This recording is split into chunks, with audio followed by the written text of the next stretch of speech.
The BattleBit devs recently released a weekly recap where they covered everything they'll be doing in the future and then also what they did in the past week. So I will be summarizing what happened just in case you don't want to watch a 2-hour video. So let's get right into it. So starting off with their game release, they thought it went pretty well, as did I. I mean, 70 or 80,000 concurrent players, that's insane. They wanted to do more bug fixes and also release new maps, stuff like that, which is insane because it already came with a crazy number of maps. But apparently some bad actors found an exploit in their firewall and basically were able to take down multiple servers at a time. And apparently they were relentless with DDoS attacks, lasting like full days. So they even targeted specific servers that content creators were playing on. So they were basically dealing with this for I think the second half of the full week. So this was a big issue and they weren't able to do as many bug fixes and new maps and new content as they wanted to. But honestly, for a game release, I think they did a wonderful job. And they said they got it under control. They fixed the exploit in their firewall so that hackers weren't able to hack it again, even though they tried. Next, they covered the summer sale participation in Steam. The Steam is having a summer sale if you didn't know, so go pick up those cheap games. Though, cheap games aren't as cheap as they used to be, even during sales. But anyways, they think that they're not going to participate because they think people may be pissed off that, they paid full price and then it's only been 2 weeks and then it goes on sale during the summer sale. They also think that $15 is a fair price for the game, which I would agree. And they also have regional pricing, so they're already not getting as much money from everyone who's buying the game. Though I think I saw a graph that said like at least 50% of the users are from the US, so that's not regional pricing. Anyways, so they think $15 is a fair price. I would agree. I think that it's fine that they're not participating in the summer sale, but apparently it's been brought up a fair number of times to them.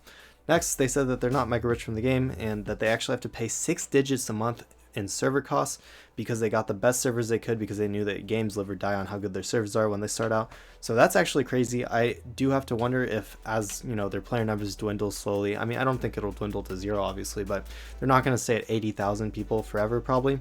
So I mean, I don't know, but if they do, I wonder if they're gonna pay for less servers, or I wonder if they'll ever like downgrade to worse servers, because 6 digits a month in server costs is just insane. That's crazy. But I love having nice servers so far, and I hope they don't do that. So I hope they keep it up, and I really appreciate that they actually bought good servers, because most people, I mean, most games just, they have the worst servers ever, I swear. They also said this is really important. They are building a team for anti-cheat. They said that the Faceit anti-cheat is too restrictive and won't work for the player base. Or for the main part of the player base. I think that they're working on making it less restrictive or getting their. I'm not exactly sure, they weren't clear, but I think they're still working on the Faceit anti-cheat. But they want a team for. They're planning on implementing their own statistical analysis, stuff like that, because I think they're manually banning everyone right now, which that's absolutely insane with their player numbers. So, anyways, they're planning on building a team. They're looking for more people. I don't know if they're actively hiring or whatever, but they're planning on really only expanding their team into the anti-cheat field. They're not getting new any other parts of their team. Next, they are getting a full freaking audio rework, which is amazing. They said up until now all of their sounds have just been bought from online libraries. So what they're going to do is they have Clean and Grand Thumb, 2 big YouTubers, going out to the shooting range. And I think Clean is like a Escape from Tarkov, and Grand Thumb makes all the gun videos and stuff. So they will record sounds for all the guns in the game, including reloading sounds, and then also I'm assuming if you throw your mag on the ground, they'll maybe record that as well. Then these sounds will be sent to a professional studio, which they didn't name, to be cleaned up for the game.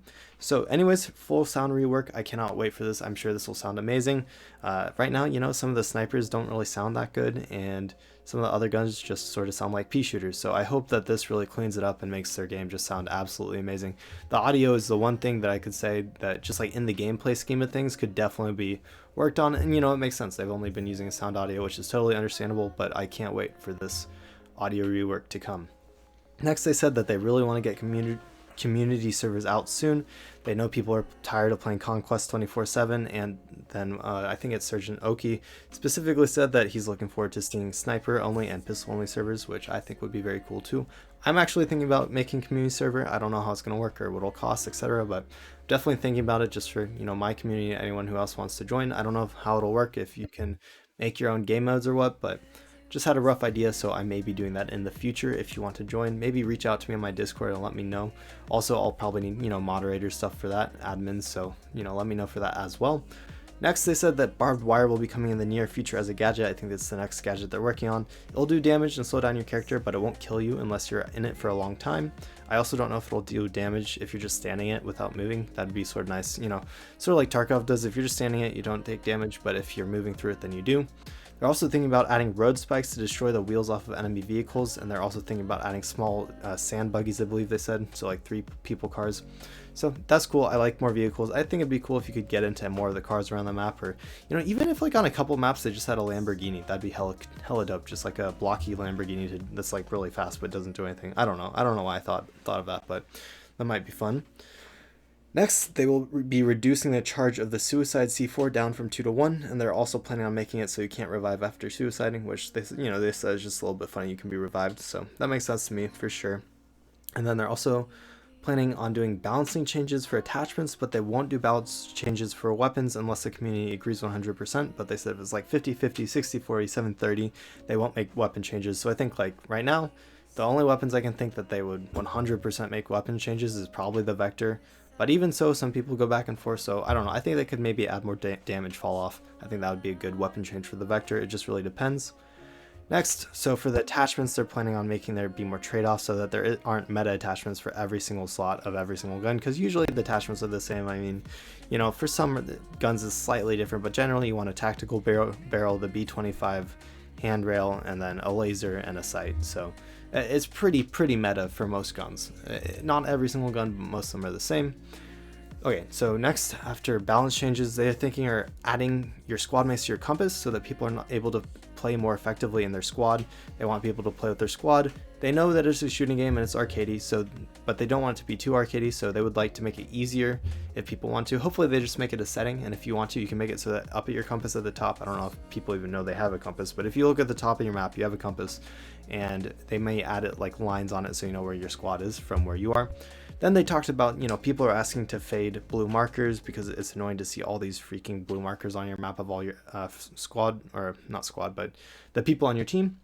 But they basically explained that fading blue markers over a long distance doesn't work because you can't tell if the people over there are your teammates or enemies or friendly, and if it's your teammates and you're shooting them, it's really frustrating because it's your teammates and that you won't do any damage or kill anything.